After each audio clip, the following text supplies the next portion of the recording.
सतनाम सखी सतनाम सखी सतनाम सखी। आज की कहानी जो श्री धाम वृंदावन की है, जो काफी समय पहले बड़ौदा दरबार में भी सुनाई थी। ये बात उस समय की है जब लाडली सरकार को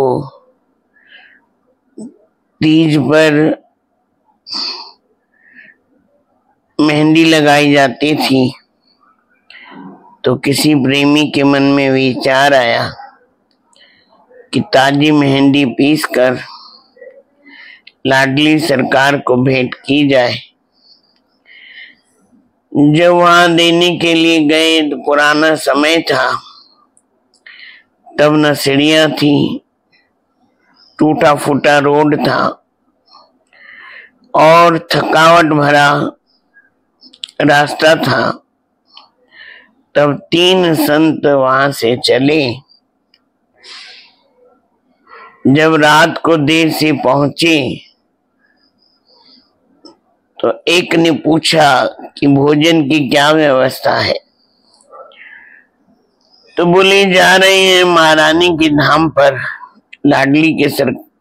लाडली सरकार के धाम पर।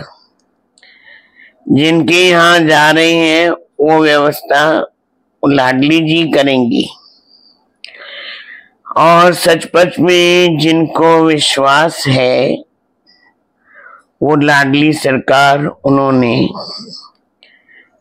जब वो तीनों प्रेमी पहुंचे, लाडली सरकार ने उनकी भोजन की व्यवस्था कर रखी थी।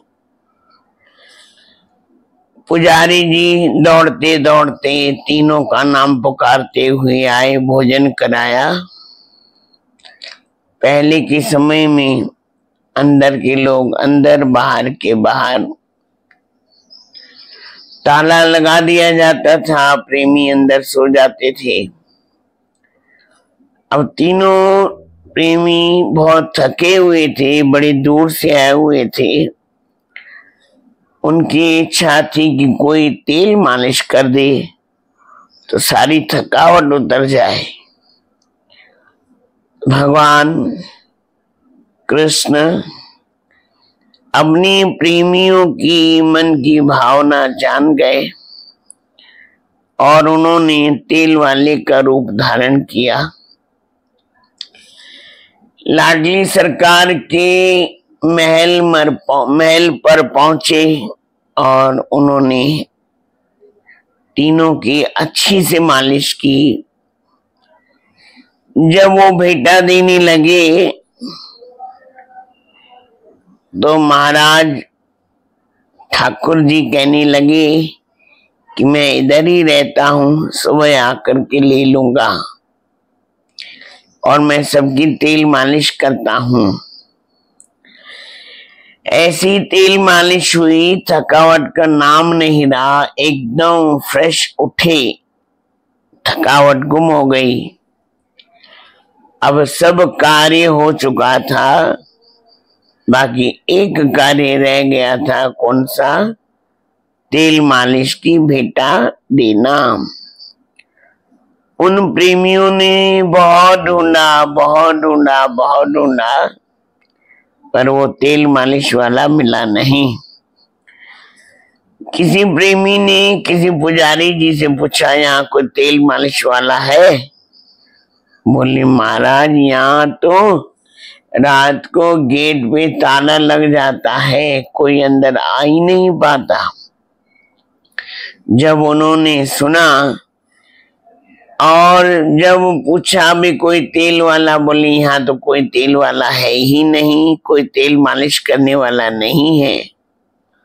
पक्का ही पक्का। जिस लाडली सरकार के महल पर पहुंचे हो, वो लाडली सरकार के प्यारे ठाकुर जी श्री कृष्ण खुद तेल मालिश वाले का रूप धारण करके आए थे और आपके तेल मालिश की है। इतना सुना उन प्रेमियों की आंखें प्रेम की वजह से एकदम आंसू निकल आए कि हे प्यारे, आप लाडली सरकार की मेहमानों की ऐसी कदर करते हो और इतनी मालिश थकावट दूर हो गई। काश हमें पता होता। ये तो भैया भावना की बात है। भावना से जो धाम पर जाता है, भावना से धाम की पूजा करता है, भावना से श्रद्धा से धाम में जाकर के वास करता है, वो ठाकुर जी किसी न किसी रूप में आकर के आपकी कोई न कोई ऐसी सेवा कर जाते हैं जिससे आपको पता नहीं चलता। आज तो लोगों ने धाम को एक मजाक मस्ती बना करके रखा है। जिसको जो जहां अच्छा लगता है पिकनिक स्पॉट बना करके रख दिया है। भावना तो रही नहीं। कहते ना, झांकी रही भावना जैसी, प्रभु पूरत तिन देखी तैसी।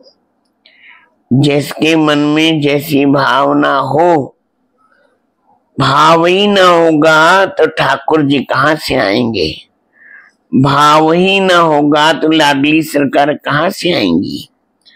आप जो ये कथा सुन रहे हैं ये हकीकत है, झूठी नहीं है। आप भी सुने, औरों को सुनाए। प्लीज शेयर कीजिएगा। हो सकता है अगर किसी के मन में भाव बन गया और लाडली सरकार और ठाकुर जी का दर्शन हो गया तो उसके पुण्य के भागी आप भी बनेंगे।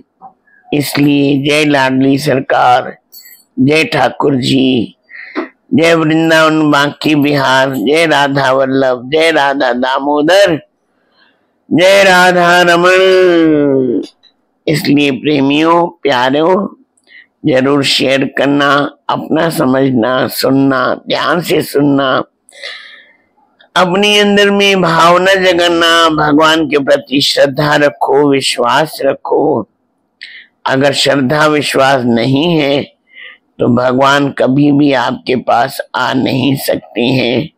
तो इसलिए छोटी सी बात अगर किसी के काम आ जाए तो ये हमारा सुनाना भी सफल है।